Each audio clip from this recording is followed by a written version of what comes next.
The traditional mince pie, also known as Santa's favourite treat, was first made in the 13th century and has remained a firm favourite ever since. But what really goes into making this perfect festive delight? So Claire, let's make some mince pies. Let's get going. How do we start? Excellent. Well, we'll start by making the pastry. What we're aiming for is fine breadcrumbs. So we're actually making a batch of vegan mince pies. So I've got some sunflower margarine there. Next, to roll the pastry out. A cool worktop if possible. So I'm very lucky in my kitchen. I've got wooden worktop there, which is great for kneading bread on because it's slightly warmer than this granite one, which is lovely and cold for pastry. So I'll start you off just flouring the worktop from a height so that the flour comes out nice and evenly. Always rolling away from you. It doesn't do the pastry any harm to roll at an angle like that, but you can roll the pastry to the right shape, right thickness, and the right size without moving it. Mince pies are so traditional this sort of year, Claire. What's so what's so nice about making them? Because you never see them sort of like any other time other than Christmas. It's sort of a staple, isn't it? It is. Well, I think the weather that we've been having recently, those high winds that we've had, endless rain, there's nothing nicer than being tucked in a cosy kitchen baking. So it's over to you if you'd like to roll that out now. Pressure, absolutely. So roll your rolling pin in the flour just to get it lightly coated, and then just chase your pastry around a little bit with the rolling pin. Now you're doing what I call steamrolling it. Can you see you've got a big gap at the top and the bottom? You're going like this. I'm exaggerating. What I'd like to see you doing is more of that sort of an action.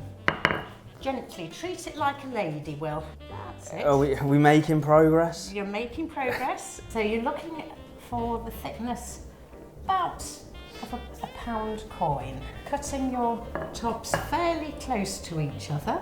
You can leave them on the worktop. I was going to ask about mincemeat here. So you've made your own in October. Yes. You know, so it's had since October to sort of get to the right time.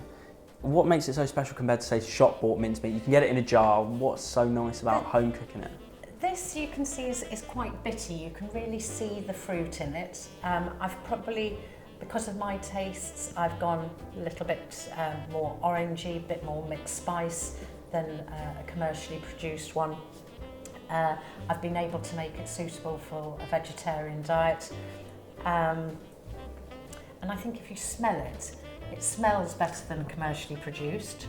Yeah, it does. It's the commercially produced ones can just look a bit mushy. The filling can sort of start to bubble out. That is probably a little bit too much.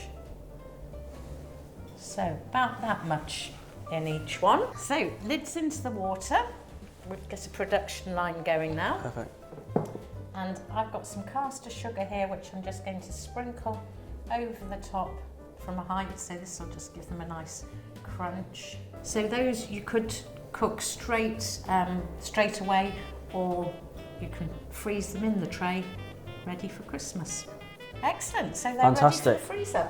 Absolutely brilliant. All we need to do now is put the kettle on, have a cup of tea and try one of these mince pies. So Claire, some creations that we've made and some you made earlier. Shall we have a taste? Absolutely, the moment of truth.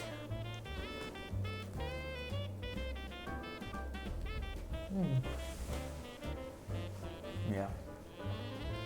Melt in the mouth pastry. They're not too sweet. I think the pastry is nicely in balance with the filling because you've got some flavour on that pastry.